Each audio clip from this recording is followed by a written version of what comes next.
আসসালামু আলাইকুম বন্ধুরা। এই যে দেখুন একটি বালতিতে কতগুলো মাছ। মাছগুলো দেখতে অনেক সুন্দর, অনেক কিউট। এখানে ম্যাক্সিমাম টাকি মাছ, তবে কিছু শিং মাছ এবং মাগুর মাছও আছে নিচে। ভালোভাবে দেখুন।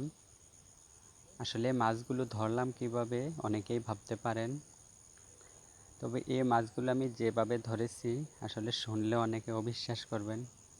এই যে দেখুন একটা তেলের কন্টেইনার, এটা আমি দুই দিক থেকে কেটে ফেলেছি। পরে যখন ক্ষেতের মধ্যে পানি কম ছিল, এইভাবে যখন মাছটা বসেছিল, এই যে দেখুন মেডিসিনের পাতাটার মধ্যে এইভাবে মাছটা ধরে ফেলেছি।